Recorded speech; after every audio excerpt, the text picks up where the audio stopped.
ஓ முருகா சரணம். வெற்றிவேல் முருகா சரணம். என் அன்பு பிள்ளை, இந்த முருகன் உனக்கு வாக்கு கொடுக்க வந்த இந்த நிமிஷத்திலிருந்து இன்னும் சரியாக சில மணி நேரங்களிலேயே உன் வாழ்க்கையில் ஒரு திடீர் திருப்பம் வரப்போகுது. ரொம்ப நாளாகவே ஒரு விஷயம் நடக்கணும் நீ கேட்டுக்கிட்டு இருந்தாலும் அதை நடத்தி கொடுக்க முடியாத அளவுக்கு சந்தர்ப்ப சூழ்நிலை உனக்கு எதிராக கர்ம வினைகள் உன்னை பாடாய் படுத்தும் நிலைமை இருந்தது. அதையெல்லாம் கொஞ்சம் கொஞ்சமாக முடிச்சு விட்டு உன் கவலைகளுக்கு முற்றுப்புள்ளி வைக்கும் விதமாக இப்போது நீ கேட்டதை உன் கைகளில் ஒப்படைக்கும்படி திடீர் திருப்பத்தை வரவழைக்க போகிறேன். இனிமே எல்லாமே நல்லபடியாக நடக்கும். நீ எதுக்காகவும் கவலைப்பட வேண்டாமின் செல்வமே. எப்போதுமே நீ தன்னம்பிக்கையோடு இருக்கும் பட்சத்தில் எந்த ஒரு பிரச்சனையையும் சுலபமாக சமாளிச்சிடலாம். உனக்குள்ள தன்னம்பிக்கையை நீ விதையாக போட்டு வச்சினா ஒருபோதும் தோற்று போக மாட்டாய். மண்ணுக்குள்ளே போட்ட விதை எப்படி மரமாக வளர்ந்து நிற்குமோ அதே போல உன் மனசுக்குள்ளே போட்ட தன்னம்பிக்கைங்கிற விதை வெற்றிங்கிற மரமாக நிச்சயமாக உன் வாழ்க்கையில் வளர்ந்து நிற்க போது நீயும் நல்ல நிலைமைக்கு வரத்தான் போகிறாயேன் செல்வமே. உன் வாழ்க்கையில் நீ நல்ல நிலைமையில் வரணும்னா எல்லார் மீதும் அதிகாரம் செலுத்தாமல் அன்போடும் பொறுப்போடும் பாசத்தோடும் பக்குவத்தோடும் நடக்க கற்றுக்கோ.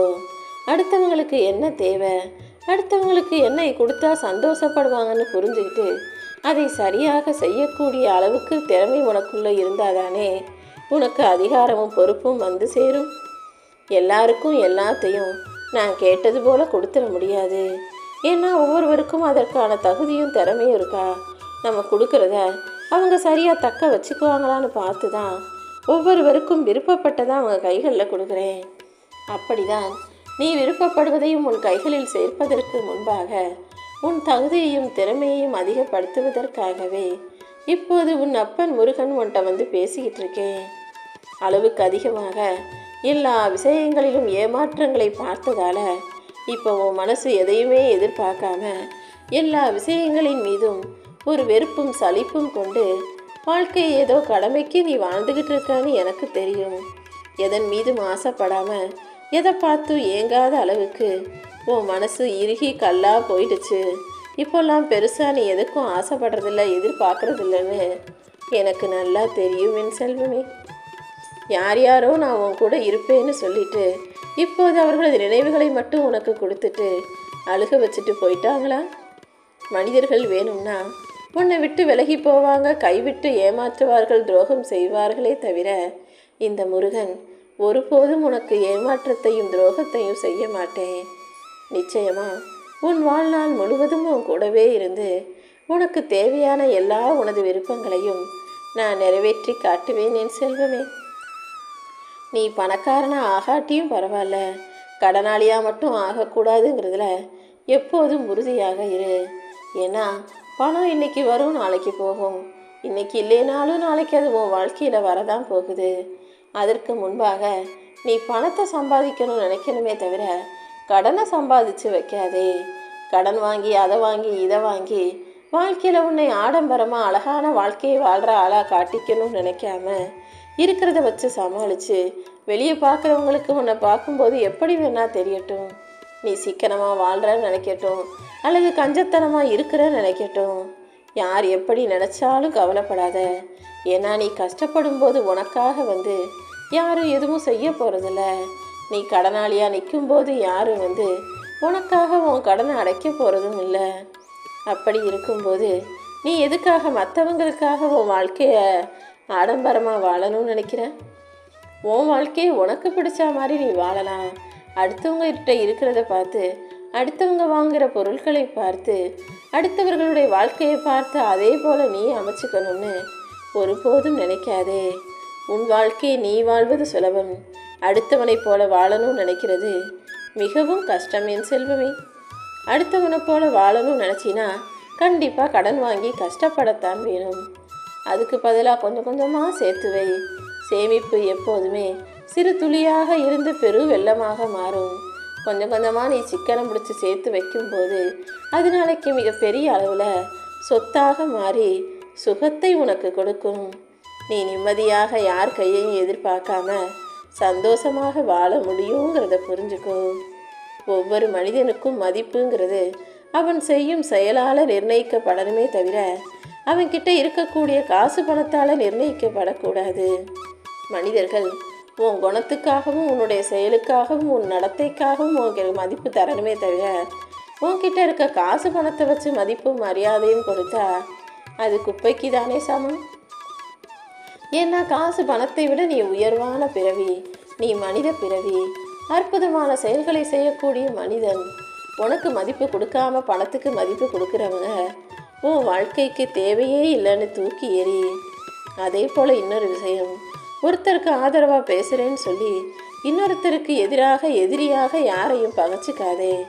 ஏன்னா ஒருத்தருக்கு ஆதரவாக நின்று இன்னொருத்தர் கூட சண்டை போடும்போது நாளைக்கு அவங்க 2 பேரும் ஒன்றா சேர்ந்துட்டு உன்னை ஏமாளியாக மாற்றி உன்னை கோமாளியாகவும் வெளியே காட்டி நீ தான் எல்லா சண்டைக்கும் பிரச்சனைக்கும் காரணங்கிற மாதிரி உன் மேலே பழியை தூக்கி போட்டுருவாங்க.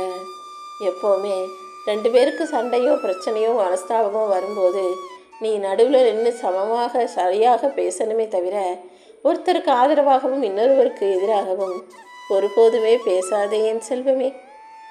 நீ தவறு செஞ்சிட்டினா அதை மறைக்கிறதுக்காக பொய் சொல்லி தப்பிக்கலாம்னு யோசிக்காதே. தவறை மறைப்பதற்காக நீ சொல்லும் பொய்கள் தற்காலிகமாக வேண்டுமெனா உன்னை காப்பாற்றலாம், உனக்கான தண்டனையை தள்ளி போட உதவலாம்.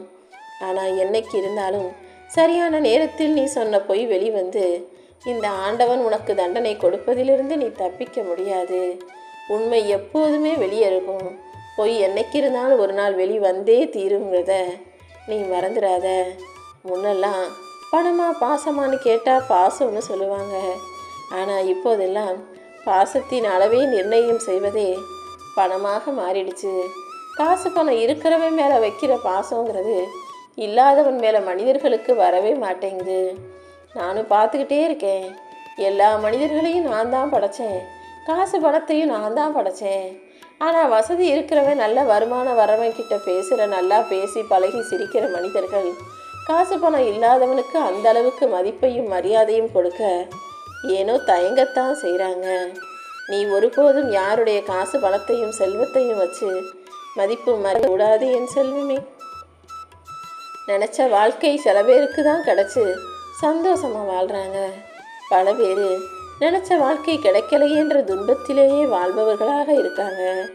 எது எப்படி இருந்தாலும் யார் எப்படி இருந்தாலும் நீ எப்படியாவது எல்லார் முன்பாகவும் தலை நிமிர்ந்து வாழ்ந்து காட்டணுன்ற வைராகியத்தோடு இரு. உனக்கு நினச்சது போல் வாழ்க்கை எதிர்பார்த்தது போல் அமையலைங்கிறது எனக்கு தெரியும். ஆனால் வேறு வழி இல்லை. வாழ்க்கை எப்படி அமைஞ்சாலும் வாழ்ந்துதானே ஆகணும். மனிதன் வாழ்க்கையை வாழத்தான் பிறந்திருக்கீங்களே தவிர கஷ்டப்படுவதற்கோ கவலைப்படுவதற்கோ பிறப்பை எடுக்கலைன்றதை புரிஞ்சுக்கிட்டு உனக்கு கிடைச்ச வாழ்க்கையை ஏற்றுக்கிட்டு சந்தோஷமாக வாழ முயற்சி செய்.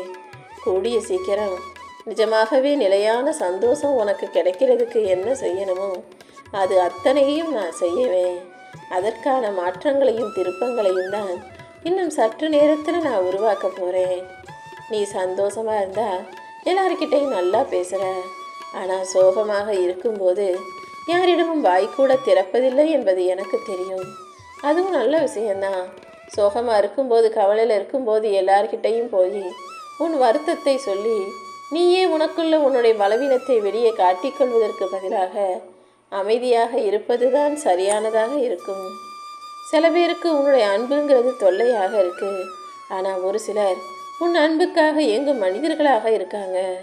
அப்படி யார் உன் மேலே அன்பா பாசமா உன்கிட்ட அக்கறையாக நடந்துக்கிறாங்களோ அவர்கள்தான் உனக்கு கிடைச்ச வரம்.